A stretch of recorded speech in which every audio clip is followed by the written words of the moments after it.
at you with another video review. And today we're going to be taking a look at the new Marvel Avengers 1/6 scale Hot Toys Loki figure. Now, much like all the other Avenger figures, we get this nice, really very cool image of Tom Hiddleston right here on the front. I don't actually think that's the figure. I think I said in my Thor review that I thought maybe it was either the figure or actually the image of Chris Hemsworth, but I don't think it is. But very simple packaging on here. You can run it on the side. You got Loki's emblem right here, which as you can see is the horns, very similar to like what he has on his helmet itself. So which is kind of hard to see because it's such a darn big box. Come around here to the back, you got all the warning stuff, you got the logo right there, you got Loki, and you got Loki, and then it's just a slip cover. And when you slide that off, you have an open window package here where you can actually see him, but it's junk in there, and then his hands are still in there with a nice big Avengers logo there. So nothing real spectacular with the packagings. It is very simplistic. They're not the DX packages or anything, but still really nice nonetheless. So I know you're not here to see the box, so let's bring out Loki and see how cool he actually is. Alright guys, so here we have Loki opened up and out of its packaging. And obviously he doesn't come assembled like this when he's in his package. He doesn't have his helmet attached to him, and he also doesn't have his cape, which I do have attached right now. Now, the only reason why I'm doing it like this is because this really isn't how I choose to display him. It's not the best look for him, I don't think. I know a lot of people really do like the way that this particular look is, but I actually prefer him more normal. This is how he appears when he's kind of giving the impression to people that he's this big godlike entity from another planet. And that being said, it is still really very impressive. I love the cape on this. Much like Thor's, it's got this really nice kind of ironed look where it kind of gives these really nice seams. I mean, that's really very regal looking. I mean, I absolutely love it. Now, you could probably straighten it out if you wanted to, but really, why would you want to? Now, just setting him off here to the back for right now, just getting him to stand there. Much like every other Hot Toy, he does come with a whole bunch of different hands that you can interchange him with. He doesn't have a specific closed fist, which is really kind of strange. A lot of the Hot Toy figures come with that, but all of them are kind of designed to just really accentuate him holding his accessory. So like you have this one right here, which is more designed to kind of replicate how he would be throwing his daggers, which I'll show. This is more just like of an open palm, another kind of open palm, another kind of open palm, another one where it looks like he would throw a dagger, another open palm. Obviously he's got the more clenched fist, not exactly like a punch, but designed to kind of hold his scepter, which he does come with two versions of it. I'll show that off a little bit more, but here's the smaller version of it. Now, this is the one that he typically is walking around carrying, and this is what he's going around, you know, like touching people and infecting them with their mind control. Absolutely beautiful. I mean, this thing is just a beautiful looking piece. I love the weathering that's on here. Zooming in so that you can see that you also have a really nice, the mind control jewel. That's where like all the power comes through from, I suppose. But wonderful detail all the way throughout. You got this really nice kind of gold coloring. And then, like I said, you got this wash that's also throughout here. Just gives it a much more aged look. Very cool. And really stands out and is a wonderful piece. Now, it does come with two nice kind of throwing daggers. Now, I do believe these are the ones that we saw in the beginning when Loki first appeared in Avengers. He was going around blasting people with his scepter, but then he also turned around and threw two of these at two of the soldiers. Whether or not they look like this is anyone's guess, because I don't think we saw them again, but really very nice detail on here. I mean, they are both different and just really wonderful craftsmanship on here. Very nice, very small, very pointy, but still very nice looking pieces. He also comes with this mouth guard, which I think it probably goes this way. Now this is his little muzzle, basically, that we saw at the end of the movie. That just kind of fits right over him. It's just held on by friction. There's no tab or anything like that, but one of Loki's abilities is to use his kind of golden tongue to trick people, and this is used to prevent him from speaking. Very nice to have that. I like the paint job on here as well. Very nice. And then he comes actually with his shackles as well. Now, this does feel like metal, and the only reason why I say that this is metal is because when I took this out of the packaging, this was cold, as if it was metal that hadn't been touched yet. So I really do think that this is metal. I'm not going to try breaking it or anything to determine, but nothing with this opens up or anything, but the shackles just attach by removing the actual hands of Loki and then slipping them on and then plugging the hands back in. And I'll show that off again here later. But this was what we saw him chained up with at the end of the movie, as Thor was returning him back to Asgard with the Tesseract. And much like all the other regular versions of a Hot Toy figures, he does come with a stand with his name. You got the Marvel Avenger logo there. You got the adjustable cradle, which this one hasn't broken, so that's really very nice. And that just attaches. They come in two different halves. You got one bottom piece in this, then you just put it together, and then you got his display stand. And as you can see, I do have him holding his other longer scepter, and that you just kind of squeeze out the hand and you remove it. And this is very long. I mean, this is actually a little bit taller than he is, but you can see that it gets considerably bigger than what we had originally. Now, this is, like I said, the one that he walks around with all the time. This is the one that when he wants to really kind of intimidate people, it becomes this very long staff with absolute wonderful detail all the way up throughout the handle. I mean, I really do dig it, but you can see, though, that it does change a little bit. It gets this little blade that sticks out, so that's a little added piece on there. And then you can see another little blade here. This becomes much more of a weapon, it seems like, here. Whereas this one, I mean, obviously has the very sharp, pointy part, but this is much more like a spear. And I honestly just noticed that was completely different than the smaller one. So that's really very cool. Now, like I said, this is how he looked when he was walking around really trying to intimidate like humans and things of that nature. Now, you can remove the cape and you can also remove the helmet, but when you do remove it, he doesn't necessarily have that same look that he had when he was walking around without these pieces on him when he was in the actual movie. Like all this gold metal bit up on here, none of this was actually there when he wasn't wearing these horns and his cape. So the outfit is a little bit different. Now, to remove this, really kind of flip this forward, and you can kind of see, zooming in here, you can see these little tabs.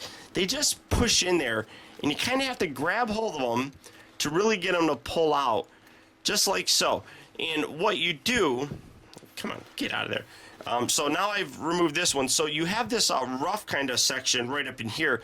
You just kind of wiggle this under, kind of tucking that cloth underneath the section right here, and push that in as far as you can. And it's definitely a delicate process because, like I said, you don't want to leave the ruffled section up. I mean, you want to kind of have it nice and smooth like so. So you do have to kind of lift and push and kind of tuck that in there, just like so that you can get it a much smoother look. And that looks a whole lot better, but to remove it, it is really fairly simple.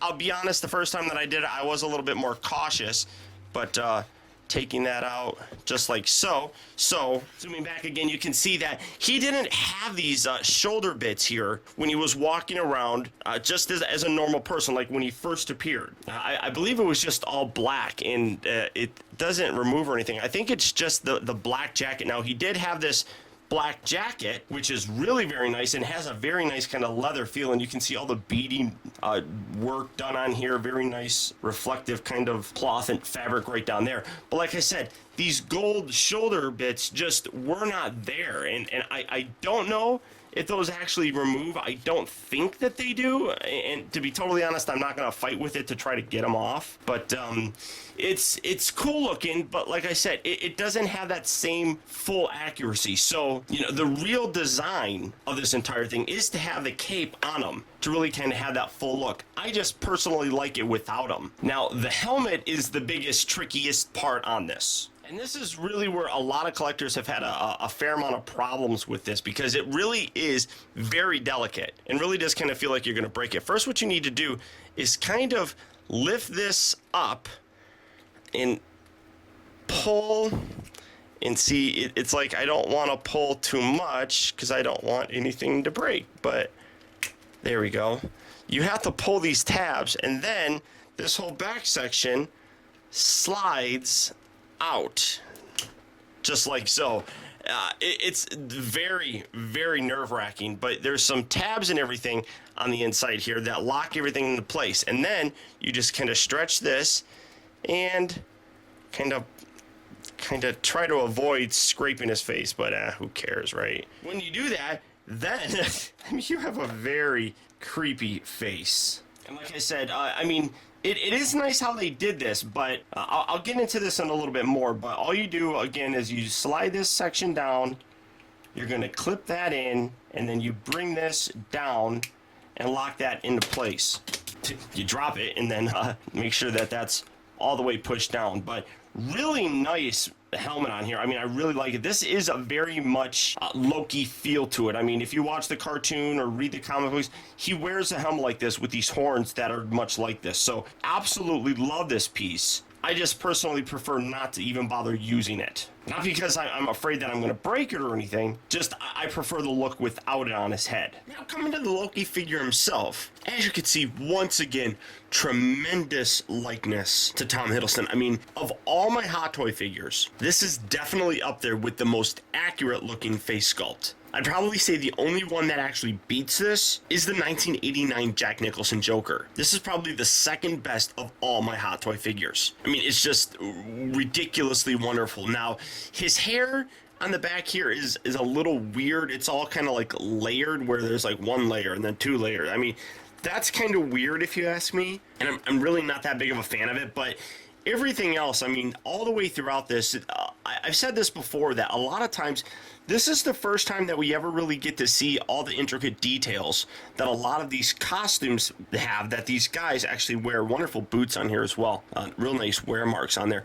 But when you get this and you look at all the intricate details, I mean, you got this little wonderful mesh on here, very similar to kind of that armor that's on Thor's arms. I mean, you come through here and you look at this, it's a lot of times it's the first time you really get to see all those details. And Hot Toys does a wonderful job of recreating it. I mean, you got some really nice, very royal looking armor on this guy. I mean, he is just absolutely superb. Just zooming in to kind of give you that more up close look. I mean, again, wonderful, wonderful likeness. I mean, there's really not much more that I could hope to have with this, except for, I mean, honestly, I would love a face where he was smiling in that very kind of wicked, evil smile that he has. But I'll touch on that in just a minute. But again, wonderful detail all the way throughout the hair, but like I said, this kind of looks weird. I don't, it's like layered, boom, then there's another layer, and then boom, another layer. It's off to me. It's just, I don't think it's all that good of a sculpt for the hair. And staying zoomed in, like I said, he does come with the little muzzle thing that all it really does in order to fit on him is it's pinched in a little bit, and then what it does is you slide it over his jawline here and kind of position it over his mouth. And because the jawline sticks out a little bit, basically what you're doing is getting the plastic of the muzzle kind of stretching out. That's how it actually holds on there, and it holds on there very nicely. But if you ever wanted to shut Loki up, that's pretty much what you got to do. And then coming down again so that you can take a look at the torso a little bit. Like I said, all of this really does have a very faux leather kind of feel, and you can get underneath there. I mean, all these intricate details that you don't notice before all just come screaming out and just look absolutely wonderful. And then for the actual shackles, like I said, what you have to do first is remove his hands, just like that, and then you kind of put them through here, you slide this kind of through, like so, kind of. It's a little bit tricky to actually kind of do that. Let's get it wedged in there, and then just take the hand and clip that in there, and now you can see how you attach the shackles to them. Now coming down to the legs, again, you got some really nice detail throughout the pants, like I showed you here earlier. You got this nice kind of reddish, kind of burgundy color on the inside. I do like how the boots are separate pieces so that you can really utilize that ankle articulation, so that's really very cool. And again, wonderful detail. The boots, for some reason, I'm always really impressed with how nicely they kind of capture the texture and look of boots. I don't know, I'm weird like that, I guess. If you have Thor, who also came with the Tesseract chamber, you kind of have another accessory for Loki, and you can really kind of recreate that final scene where holding the Tesseract chamber and rotating it allowed him to return to Asgard. Now, the bottom line is that Loki has been a very anticipated figure. Originally, this figure was set to come out when the Thor movie released, but it got pushed back all the way to Avengers, and even after Avengers, technically. And people have been clamoring to get their hands on this. The problem that I have with this figure is that when it first came out, it was about $220. And because it was so sought after, it sold out so incredibly fast, making anybody else that has it really kind of realize it and raise their prices. So this guy really kind of goes for about $250 to about $260 now. And for me, that's too much for this figure, despite how great he is. Even at $220, I think he's a little bit of a stretch. One thing that I really would have liked to have seen is if they included 2 different heads with this guy. Now, the Captain America figure from Avengers came with 2 heads, and I really think they could have fit that in with this as well. Now, the heads I would have liked to have seen would have been one with the helmet actually permanently attached to the head, so you didn't have to remove it. So one head with the helmet on, and then one obviously with it off, but with his really